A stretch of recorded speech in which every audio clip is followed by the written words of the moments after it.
Hi గారు, welcome to our channel. ప్రస్తుతం మనతో పాటు దాము బాలాజీ గారు, సీనియర్ జర్నలిస్ట్ ఉన్నారు. వారితో ఒకసారి మాట్లాడదాం. సార్ నమస్కారం. సార్ నమస్తే. సార్ లైలా రిలీజ్ ఈవెంట్ లో పృథ్వీరాజ్ చేసిన కామెంట్స్ ఏవైతే ఉన్నాయో అవి లైలా సినిమాని దెబ్బతీసే విధంగా అయితే ఉన్నాయి సార్. బాయ్కట్ లైలా అనే ఒక పేరుతో మొత్తం ట్విట్టర్ లో దాదాపు 1,00,000కు పైగా ట్వీట్లు ట్రెండ్ అవుతున్నాయి. దీన్ని చూసి అటు విశ్వక్సేన్ కూడా కాస్త భయపడి ప్రెస్ మీట్ పెట్టి జగనన్న క్షమించు అన్నట్టుగా ఆయన తన దూరంలో చెప్పారు సార్. అంటే తను చేసిన వ్యాఖ్యలకు, పృథ్వీరాజ్ చేసిన వ్యాఖ్యలకు మాకు సంబంధం లేదు, ఒకేలాగా తను ఆ విధంగా చేస్తున్నప్పుడు మేము అక్కడే ఉంటే మైక్ లాక్కునే వాళ్ళం అంటూ ఆయన క్లారిటీ ఇచ్చే ప్రయత్నం చేశారు. దీని పట్ల బండ్ల గణేష్ గారు కూడా స్పందించడానికి చూస్తున్నాం. మరి ఇది సినిమా పైన ఏమైనా డ్యామేజ్ పడే అవకాశం ఉందా? మీరు ఏ విధంగా చూస్తారు సార్ దీన్ని? లైలా సినిమా విశ్వక్సేన్ అండ్ ఆకాంక్ష సింగ్ ఎవరు ఆమె వీళ్ళిద్దరు కలిసి యాక్ట్ చేసింది. సాహు గారపాటి ప్రొడ్యూస్ చేశారు. సో ఈ సినిమా ఫంక్షన్లో ఆయన 30 years ఇండస్ట్రీ పృథ్వీ ఒక కామెంట్ చేశాడు. ఆ కామెంట్ ఏంటంటే నిన్న కూడా చెప్పాను నేను. యాక్చువల్గా అదేంటంటే ఆయన మేకల సత్తి అనే క్యారెక్టర్ చేశాను నేను. ఈ మేకల సత్తిగా చేసినప్పుడు నన్ను ఎక్కడికో తీసుకెళ్ళిపోతారు, అక్కడ మేకలు ఉన్నాయి, ఎన్ని ఉన్నాయని అడిగాను. అక్కడ ఒక 70, ఇక్కడ ఒక 80, మొత్తం 150 ఉన్నాయని చెప్పారు. ఆ తర్వాత లాస్ట్ సీన్లో నన్ను వదిలిపెట్టడానికి వచ్చినప్పుడు తగ్గిపోయిన మేకలు ఎన్ని ఉన్నాయని అడిగాను. 11 ఉన్నాయన్నారు. ఇది నాకు విచిత్రంగా అనిపించింది అని మధ్యలో చెప్పాడు. ఆయన స్పీచ్కి ముందుకు వెనక మధ్యలో సడన్గా ఇది ఓపెన్ చేసి చెప్పాడు. నిజానికి ఆయన కావాలని ఒక ప్లాన్ ప్రకారమే ముందే ప్లాన్ చేసుకొని వైసీపీని అక్కడ ఎగతాళి చేయాలని సెటైర్ వేద్దామని దృష్టితోనే ఆయన మాట్లాడినట్టుగా అర్థమవుతుంది. లేకపోతే దానికి కాంటెక్స్ లేదు, దానికి ఎవరు నవ్వలేదు, అది జోకు కాదు, అందులో దాంట్లో ఏమీ లేదు. మేకల అన్ని ఉంటే ఏంటి, ఇన్ని ఉంటే ఏంటి, సంబంధమే లేదు. సో ఆయన కావాలనే వైసీపీని ఎగతాళి చేయడానికి ఒకప్పుడు 150 గొర్రెలు ఉన్నారు, ఇప్పుడు 11 గొర్రెలు వచ్చారు. అంటే ఎమ్మెల్యేలను కూడా ఆయన గొర్రెలతో మేకలతో కంపేర్ చేస్తున్నట్టుగానే అర్థమవుతుంది. సో అంతవరకు ఆయన చేసింది రాంగ్ ఖచ్చితంగా. ఎందుకంటే అది సినిమా ఫంక్షను, దాంట్లో పోయి ఈయన అజెండా అని పెట్టుకోవాల్సిన అవసరం లేదు. రెండో ఈవెన్ చిరంజీవి కూడా అది సినిమా ఫంక్షన్. చిరంజీవి అక్కడ జై జనసేన అని అనాల్సిన అవసరం లేదు. సో చిరంజీవి కూడా అక్కడ రాజకీయాలు మాట్లాడినట్టే లెక్క. కాకపోతే చిరంజీవి మీద వీళ్ళకి కోపం రాలేదు. జై జనసేన అనుకొని ఇలా అనుకున్నారు. ఎందుకంటే వైసీపీ మీద ఆయన ఏమి చిరంజీవి కామెంట్లు చేయలేదు. అయితే ఇప్పుడు ఏమైపోయిందంటే వైసీపీ సోషల్ మీడియా కొద్ది రోజులుగా చాలా కసిగా ఉన్నారు వాళ్ళు. ఎందుకంటే విపరీతంగా చంద్రబాబు ప్రభుత్వం వాళ్ళని హరాస్ చేస్తుంది. మంచి పోస్టులు పెట్టినా చెడ్డ పోస్టులు పెట్టినా వైసీపీ వాళ్ళు నిజంగా చెడ్డ పోస్టులు పెట్టిన వాళ్ళని అరెస్ట్ చేయడం తప్పులేదు. కానీ అక్కడ అది జరగట్లేదు. కేవలం చెడ్డ పోస్టులు పెట్టిన వాళ్ళని అరెస్ట్ చేయాలనుకుంటే తెలుగుదేశం జనసేన వాళ్ళని కూడా అరెస్ట్ చేయాలి, కానీ వాళ్ళని చేయట్లేదు. వైసీపీ వాళ్ళని అరెస్ట్ చేస్తున్నారు. అది కూడా ఏ పోస్ట్ పెట్టినా కూడా అరెస్ట్ చేసేస్తున్నారు. ఈవెన్ బ్యాడ్ పోస్ట్ వరా రవీందర్ ఇట్లాంటి వాళ్ళని అరెస్ట్ చేయడంలో తప్పులేదు, ఎందుకంటే వాళ్ళు వ్యక్తిగతంగా దాడులు చేశారు. అలాగే యువతలు కూడా చాలామంది తెలుగుదేశం నుంచి కూడా దాడులు చేసిన వాళ్ళు, భారతిరెడ్డి గురించి, అవినాష్ రెడ్డి గురించి దారుణంగా కామెంట్స్ చేసిన వాళ్ళు ఎవరిని అరెస్ట్ చేయలేదే. సో క్లియర్గా చంద్రబాబు ప్రభుత్వం కక్షగట్టి జగన్ సంబంధించిన సోషల్ మీడియా వాళ్ళని అరెస్ట్ చేస్తుంది. దీనికి వీళ్ళు చెప్పే సమాధానం గతంలో జగన్ కూడా ఇలాగే చేశాడు. జగన్ కూడా అలాగే చేశాడు. జగన్ కూడా తెలుగుదేశం వాళ్ళని అరెస్ట్ చేశాడు, ఇలాగా సోషల్ మీడియా వాళ్ళని. ఇప్పుడు చంద్రబాబు అలా. అందుకే వీళ్ళిద్దరికీ ఏ రకమైన తేడా లేదు. జగన్కి, చంద్రబాబుకి, పవన్ కళ్యాణ్కి ఏ రకమైన తేడా లేదు, అందరూ ఒకటే. అలాంటప్పుడు జగన్ వదిలేసి వీళ్ళకి ఎందుకు ఓట్లు వేయాలన్న ప్రశ్న వస్తుంది కదా. నువ్వు జగన్ కంటే బెటర్గా ఉన్నప్పుడే కదా వీళ్ళకి వేయాలి.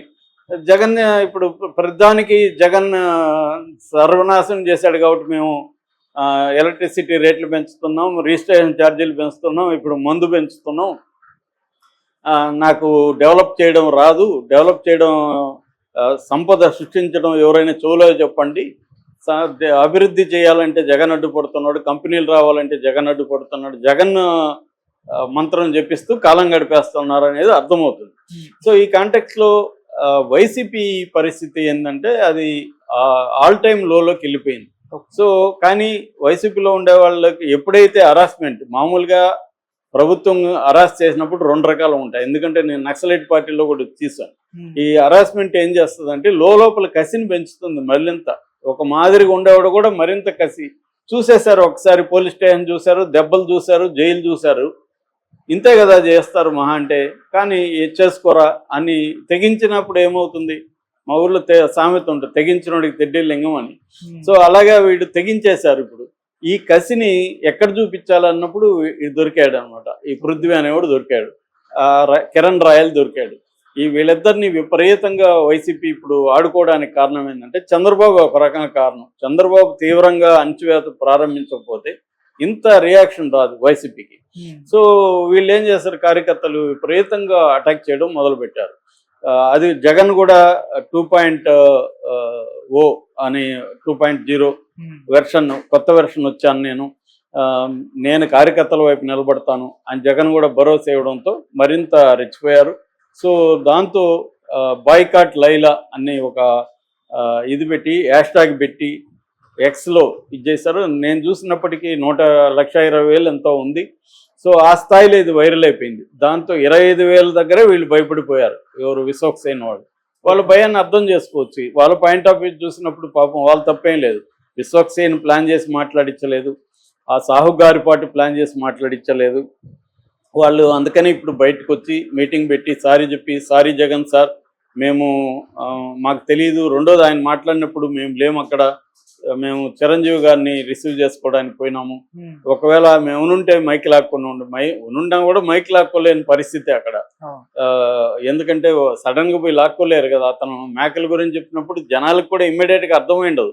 ఇప్పుడు వైసీపీ వాళ్ళు పోస్టులు పెట్టడం వల్ల అర్థమవుతుంది తప్ప, మనం మామూలుగా చూస్తే రాజకీయ స్పృహ లేని వాళ్ళు చూస్తే ఏదో చెప్తున్నాడు, ఇతను ఏదో కామెడీ అనుకొని చెప్తున్నాడు, దాంట్లో ఏం కామెడీ రాలేదు అనుకుంటారు. అది వైసీపీ వాళ్ళు చెప్పిన తర్వాత ఇప్పుడు చూస్తే మనకు నిజమే కదా అనిపిస్తుంది. సో అలాగా వాళ్ళు వాపోతున్నారు, కానీ వీళ్ళు వినే మాట లేదు. దీని సందర్భంగా బండ్ల గణేష్ చాలా కాలానికి ఒక మంచి ట్వీట్ చేశాడు. అదేంటంటే, ఇలాంటి రాజకీయాల్లో ఉన్న వాళ్ళ దగ్గర మాట్లాడించకండి, మీరు ఒకవేళ మాట్లాడినా కూడా రాజకీయాలు మాట్లాడొద్దని ముందే చెప్పండి అని ఆయన సలహా ఇచ్చాడు. దీనివల్ల ప్రొడ్యూసర్లు లాస్ అవుతారు అని. అట్లాగే వైసీపీకి కూడా ఆయన విజ్ఞప్తి చేశాడు ఇండైరెక్ట్ గా, సినిమాగా చూడండి అని.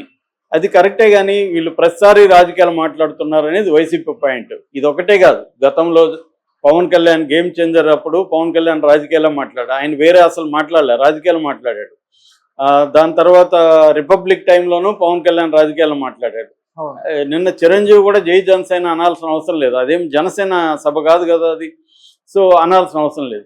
అంటే మీరు ప్రతి సినిమా ఫంక్షన్ని రాజకీయాలకు వాడుతున్నారు అనేది ఈ నేపథ్యం లేదంటే వైసీపీ సినిమా ఇండస్ట్రీలో చాలా మంది మీద కోపంగా ఉంది కాబట్టి దీన్ని ఉపయోగించుకున్నారు. ఇక్కడ రేవంత్ రెడ్డికి కూడా అదే వ్యవహారం. రేవంత్ రెడ్డికి కూడా సినిమా ఇండస్ట్రీ మీద కోపం ఉంది కాబట్టి అల్లు అర్జున్ ఎపిసోడ్ని ఆయన ఉపయోగించుకున్నాడు.